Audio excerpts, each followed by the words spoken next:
मेहमान आने वाले हैं। पहले बता देते हैं, उनके लिए भी कुछ बना देते हैं।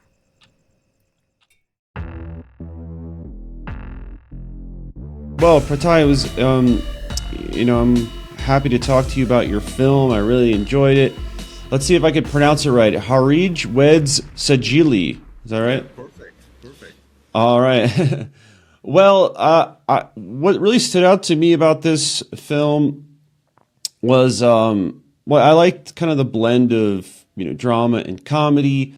Especially in the beginning, the drama of the husband and way he treated his wife was kind of shocking and compelling and sad at the same time. And I think that the actor, I don't know if I'll pronounce this right, Hirdan, Ridan, is that his name? Ridan Saraswat. Yeah, Ridan. he's the lead. Yes. Yeah, I mean, all the acting was good, but him especially, in my opinion, like he really sold that character. Is very convincing. But I was also impressed by like the visuals, like the camera movement. There's some long takes. There's just like the coloring and everything. So those are like, and yeah, like I said, there was some like funny moments. So those are the things that really stood out to me about the film. So but before we talk more about that, can you tell me a little bit more about you and your background in filmmaking?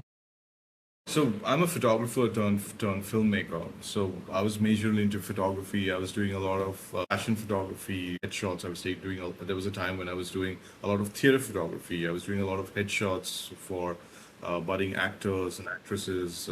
Yeah, so that's my background. I do a lot of street photography too. And we also I've got what I call that I've got this alter ego. I'm a stats analyst. So there was this part of my life when, for the first, after my college, for 7 8 years, I was also a stats analyst. I was crunching numbers and Excels, and that's like the left and right brain part of me Y- is what I Wow, like to yeah. say. Yeah, but then I left all that, went into full-time filmmaking in 2018. Also, write, I've done a lot of music videos, commercial music videos. So I've done ads for Ford, ads for Volvo, like a bit of automobile ads, a lot of corporate videos, and of course, a lot of critically acclaimed shots too. Yeah. Awesome. Well, yeah, I think that's pretty interesting. Going from like photography to directing. Yeah, because I don't know, it makes sense, but I haven't heard that happening that often. What do you think kind of pulled you towards directing and made you want to make that shift? I think uh, I think it was about the fact that around 2016 or 2017, I realized that because I have an eye for photography from my childhood. My first camera, that was thanks to my dad. He gave it to me, his camera to me at the age of like when I was like 7 8 years old to just fiddle around with it a bit. You know those Minolta. I had SR T201, old cameras with film roll and everything. So, kind of as a child, you see a new gadget, you get attached to it, and, the kind of grew from there. But around like 2016, 2017, because I also used to write, and I used to write for myself, I used to write stories, short essays. I was like, why don't I combine these two skills, photography and writing? No, because I have written what I know what I want, and and in my head I'm visualizing it. So the most possible probable choice that came out from there is to be a director, because then I would be able to get my vision to life. So I already have my background in photography, so I can do a little bit of cinematography. At least in my initial shots, I held the camera because I write my own stuff. Then I'll be the best person, and I write a lot of personal stuff, so I'll be the best person to visualize it on screen. So direction seems to be a most probable choice. Yeah, that makes sense. Well, let's talk a little bit about what inspired you to make this specific, or like, get involved with this specific project. What was it about this project that you were drawn to? I feel It had a lot to do with both Angela and Anshulika. So Anshulika had been recently. I mean, she moved to US in 2023, and I think both of them, Angela and Anshulika, who plays Layla in the film, and who is also the executive producer of the film, uh, they met through I think in an event, and Angela was looking. She had written the script, and she was looking for an Indian director to direct it. And Anshulika was like, "Hey, I know this Indian director. I've collaborated for so long. Let me see what he says about the script." And when the script landed on my lap, kind of in a way, I was like, "Okay, this is something that I've always wanted to, work on because." This subject of dowry, the concept that, a lot of Indian brides, newlywed brides, are tortured or sometimes even fatally if a certain amount, a lump sum of money or assets are not transferred to the in laws or the husband's name in a certain period of time. Uh, that's Wow. something that I had seen, in papers growing up in the 90s in India, uh, where when it was more prevalent. And when Angela wrote about it, my first idea was, and this is what happens when you live in an urban setup. After a while, you feel that certain problems don't exist because you don't see them in front of you daily, right? And I Mhm. did a quick search, and then I was like, still around 5,000, 6,000 cases, or even more, are still active, and there are so many fatalities. So I was like, maybe I was living under a rock in an urban setting when I don't see it in my extended family, in my family, or I don't see it among my friends. Doesn't mean that it doesn't exist. And that was enough for me to say, hey, you know what? I want to make this. I want to make sure that this comes to light. Wow. Did you make any changes to the script or anything, or did you keep it as it was? So the script was quite robust, I must say. The only thing that we did was we Indianized it because it was in English. So we Hmm. Indianized certain areas, we tweaked the dialogues because every language has different histories of development. So say Spanish will have certain language structure, and English will have a different language structure. Indian languages will have a different language structure. So we made sure that we Indianize it. Dialogues where some parts were changed, some parts of the some parts of the script were tweaked a little bit. Didn't change the story at all, but some parts were tweaked a little bit to Indianize it.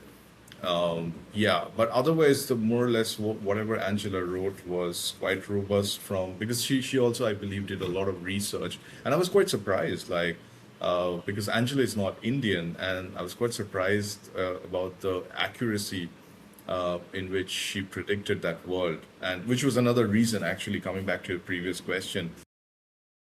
I would be like, yes, if I collaborate with Angela, I'm working with a producer who and a writer who already knows and has done the homework. So as a director, it becomes easier for me to work around it. Wow. And what do you know about why she decided to write about this and her connection to like Indian culture? I think she had visited India a number of times, and also this is loosely based on a real incidents that have happened. It's inspired by real incidents that happened, which is another reason that was like, okay, if this is really happening, if this has this is close to something that had happened before, I would definitely want to let's bring this to light. Let the people be aware. And one of the reasons I do short films is I have the liberty to choose subjects that can make people aware of, social injustices that happen, which you generally don't always get to do in a commercial film because there are other variables involved. But yeah, in short films, you definitely have that liberty and space and scope to do it. So it's like, why not? So I think, yeah, coming to your question, Angela had, I think she had toured India extensively, and also I feel that it's a story that there was a story that she got inspired from, a real story to make this. Yeah, okay. So she's kind of exposed to the culture. She visited many times and she was just compelled to write about it. Yeah, which is What why when the structure of the story was so good, like I almost felt that initially, if I haven't Anshulika haven't had told that Angela is American, I would have thought that Indian writer has written it. Wow, that's pretty good. What do you think about the decision to kind of infuse a little bit of comedy into this, like especially towards the end? Was that like her idea, I guess, from the script, or is that something that you wanted to add to it, or what did you think about that? So the script already had dark comedy elements in it because so we were kind of of the agreement that Angela Anshulika and I that because we are talking about a grave subject and the kind of world that we are living in at the present, there's so much of negativity going around, etc. So we wanted to, and because dowry murder is a grave subject, but we wanted to infuse a little bit of dark comedy so that it becomes more palatable to a wider range of audience, because I know a lot of people can shut themselves down to more negative or more darker themes on in a film, because the kind of society we're the environment that we are living in is already quite unstable and dark. So why burden people with more darkness? So how do we bring such a grave situation or grave subject to people? Use a different kind of treatment, use a dark comedy, which is why the first part, when Ridan plays that, the male protagonist, it is much darker before it moves Yes. to a more comedic element, which is also we wanted to use satire, which is like I feel is a fantastic tool to bring dark subjects more palatable to an audience who may shut themselves up a little bit towards more serious subjects or towards more serious darker subjects. So wanted to bring that also, but we are very careful to not make it caricaturish because we didn't want also to be for people to move away from the graveness of the subject, which is why the initial first half that you talked about, this guy Ridan was completely dark, and the second half infused this dark, a little bit of comedic elements in it to bring a little bit of relief to the audience in a way. Yeah, sometimes satire is good at like highlighting the absurdity of something better than drama, you know. Totally. So yeah, so it makes sense. What about your process of shooting this? What was like your mindset going into shooting it, and maybe like I'm curious how you kind of directed the actors, because yeah, like trying to balance the comedy, the drama. Um, is that something that you think the actors just kind of instinctively just knew how to go and like handle that, or is it something that you also were like trying to control as well? So, so there are two parts to it. So, first part is that I wanted the actors to understand the structure of the film and their characters, which is why, which I feel is a luxury, especially in shots, in independent shots. We held a rehearsal. We had a full-fledged rehearsal with all the five actors in a small setup a day before the filming began, where we went through each and every dialogue. We did a table read. Like I also come from a little bit of theater background. So my first two projects were theater, including Anshulik is a theater artist herself. So we did like a proper table read, and then we went through these areas where we would rehearse it out with action, including with the cinematographer on board, so that we understand. Because, as you rightly pointed out, there were quite a few longer takes, and in fact, we wanted a few takes to be even longer than what you've seen in the film. Like I think we have four long takes, which are almost 3 minutes long. I wanted some to be almost 5 minutes, but that was not possible because obviously we have limited time in a short film to shoot it because of a lot of variables. But I think the rehearsal really helped because a lot of actors were acting with each other for the first time, so that ice broke even before they came on stage, which was fantastic. There was this sense of, you know, there was this sense that, hey, we want to go on set and we want to kill it. We want to make sure we give our best, and that already got established in the rehearsal. Because I was also, barring Anshulika, I was directing the other actors for the first time. And then when we went on set, because the cinematographer Shubho, I think he's done a fantastic job. He is also from a documentary cinematography background. So a lot of our methods were to keep it very realistic, a lot of handheld movements, and also the longer takes because there were, if you see the film, there's a lot of dialogues happening. There's a lot of to and fro dialogues. So I was like, how do I get the audience's attention? Because we don't have too much of action, like not like someone trying to box somebody, not a lot of running around or anything happening. How do we?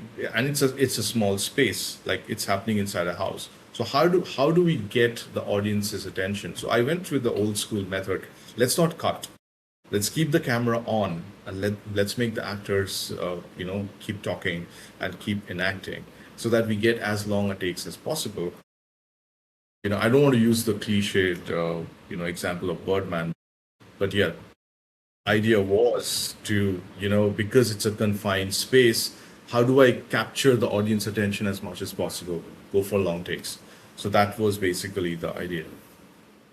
Yeah, I love Birdman, but yeah, what I think is good too about the way the long shots were done is that there wasn't like a sacrifice in capturing the expressions of the actors, because sometimes with the long takes you have to make a little bit of sacrifice on that, and like maybe you're not getting the best angle, maybe it's kind of like a wider shot, but I kind of noticed that there was like close-ups, and there's one moment I believe in a bedroom there was like conversation, and the camera zoomed, like kind of moved in on the actors so you could see their expressions and stuff.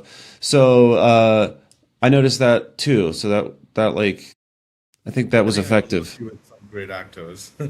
Yeah, but just the way it was captured, I think when you do a long take, it can be hard to get those expressions captured. But yeah, anyway, any challenges that you faced during this that come to mind? With the long takes, with trying to balance the tones, and any issues that kind of came up? I can tell you the shot that you're talking about where we zoom into the actor's face. We had even a better take of that. We did that entire take, and then the actress realized that one of her earrings had fallen off in between. And we were trying to find that earring, and mind it, this is an indie film, so we didn't have 2-3 sets as a backup, and we wanted that exact earring, and it was a small earring. And obviously because we're kind of like perfectionists in trying to we're trying to find out where it is, and it took us 2 hours. The set was stopped, shooting was stopped for Wow. 2 hours just to find one earring, but thankfully we found it, and then we resumed the shooting. That could have been one of the challenges, I can say. Wow. We shot for almost 26 hours in 2 days. Almost 22 to 26 hours in 2 days. We had the location only Wow. for 2 days. And in fact, we had kept the shot. I don't know if you remember where Harij, pulls Sajili, the wife, and takes her to the bedroom. That entire long take that was there where he was trying to pull her. That was the last take, okay? And the location manager was standing at the back with the keys in hand. And I just had 10 minutes to do a take. I had 10 minutes of set time. Wow. So I did it first time, didn't work out. Second time didn't work out. Third time had to be the right time. And That's awesome. All right. Well, We're pretty much done. That's like what I wanted to ask you, but it was awesome learning about you and the process of filming this. And I really enjoyed this film, and it was awesome just hearing you talk about it. So thanks for, joining me in the interview, and yeah, have a good rest of your day, and look forward to seeing what else you do in the future.